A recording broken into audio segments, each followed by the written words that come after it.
How do you make sure that you're choosing the right person for you, for love?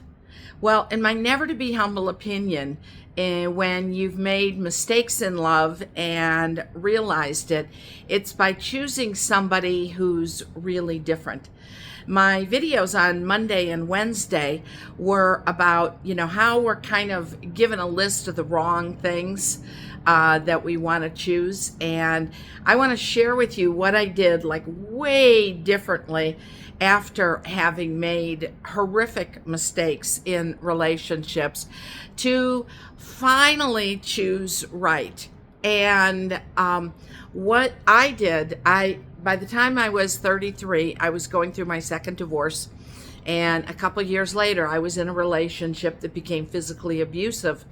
And I remember like slamming the palm of my hand on my steering wheel when I was driving home from work one day. And I thought, I'm too smart for this. And then I realized, you know what? Based on results, apparently you're not. And so having that attitude of I'm too smart for this really messed me up for a while. So I want to suggest that if you are serious about finding love in your life, this video may be helpful to you. But it really starts with acknowledging to yourself that what you have thought is your type and what you have thought is the one that you have like chemistry or sparks or whatever may not be the one. And so I want to suggest that you choose very, very differently. And to explain that, I'm going to explain my story. This is kind of personal, right? So anyway, I met my husband. We've been together for 28 and a half years now. On August 2nd of 1997, and I met him at a singles beach picnic in Orange County, California. And at the time, I lived in San Diego, and he lived up in LA County. And so Orange County is kind of like right in between the two.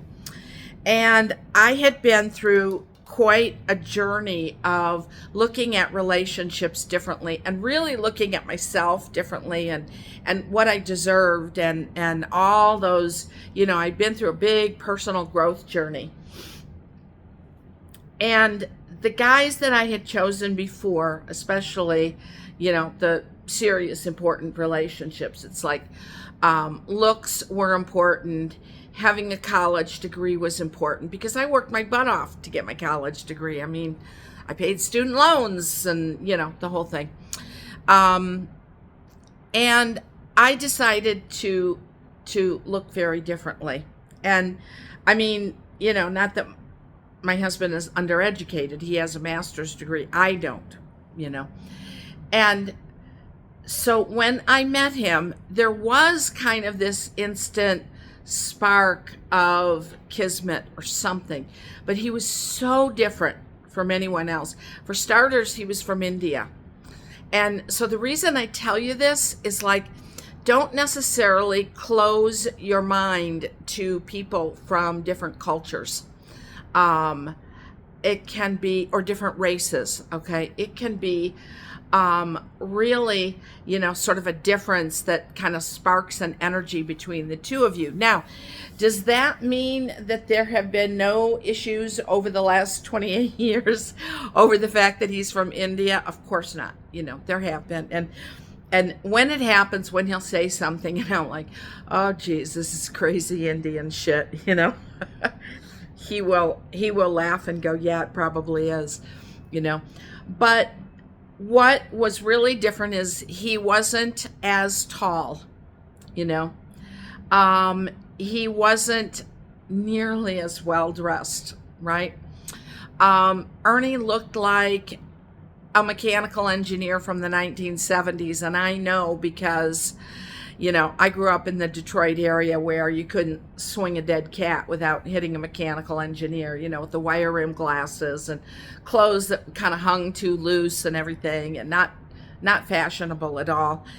But underneath, he was really, really sweet and very kind. He wasn't funny.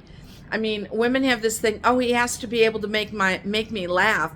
So men literally practice being funny so that they can check that box right away. And it's sad because, Ernie wasn't funny, but I swear we laughed together all the time, like once we got to know each other, he kind of loosened up and this corny sense of humor came forth. So, okay, so he wasn't as tall. He was from a different culture. He didn't come across as funny right away. He came across as sincere and sweet and kind. He wasn't as good looking. He wasn't well dressed. I mean, I remember my previous husband in his suits and his NBA and his, all that. But here's the funny, and he had hair. Even though he had hair, it was like slicked like a comb over, like I still got a bad haircut I'm dealing with. And so from all outside appearances, he didn't look like my type at all, and yet I was drawn to him, right? I was drawn to him. You want somebody that you're drawn to, but being drawn to the right things. I mean, it's not the one who says you're hot, it's the one who says you're beautiful, And so anyway, so here's what I did. I gradually changed him.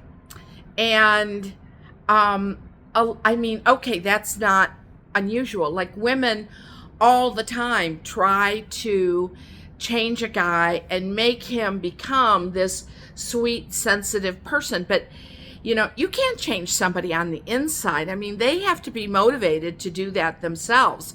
I changed them on the outside, right? I mean, it is so easy to give a guy a shirt that's in a color that's going to really flatter his skin tone and something that fits rather than, 3 or 4 sizes too big, and, get him to buy like a cooler pair of Nikes and then when he goes to get his hair cut, you say, you know what? You kind of play with his hair a little bit when you're having a quiet Netflix evening together. Your hair would look really good if you did something like this. That would look cool, and then you find he invites you to, when he's getting a haircut, to describe it to the stylist, and all of a sudden it's like you got a new guy, and then he wore glasses mostly for reading at work and stuff like that, and the next time he went to get a new pair of glasses because his prescription changed, he goes, wire rims, right? I'm like, are you kidding me? That's not cool. That's not in style. Oh, well, why don't you come with me to the optometrist office and help me pick some out? And we picked some out that made him look kind of CEO-ish, And so by the time I got done with him, I had this sweet, adorable, kind, caring man who cherished me, and he looked pretty awesome. I mean, Ernie was a guy who started doing weightlifting from the time he was in high school in India, and he still does today, at his age, right? Not as often. I mean, he's still got great shoulders and great arms and nice chest. Now, the belly used to be flat. It's evolved. We jokingly call it his Buddha belly, but by being willing to look past the initial appearance on the outside and look for the kindness and caring and, responsible. I mean, 800 credit score and good relationship with his 2 sons, and who were grown by the time we met, and his, reasonably decent, amenable relationship with his ex-wife, boy, it just made a world of difference. And here we are together 28 years later. So go and look for someone where you're not going to try to turn them into a project on the inside. I mean, all they do is resent you. I mean, they hate you when you do that, It's like, but do a little transformation makeover on the outside gradually, not right away. You go out with them a few months before this starts to happen and everything, and just see what happens. It's a very different way of looking at relationships. you know you're still looking for that kind, true person, but you're not trying to take the person who's slick and cool and acts like they got it all together and turn them into the sensitive, wonderful listener who plans dates and all those things. So you get the guy who's sweet and kind and lovely, and just the haircut spiffed up, and the clothes spiffed up, and glasses, if he wears glasses, spiffed up. And you'll be surprised. It really can make a difference. So thank you.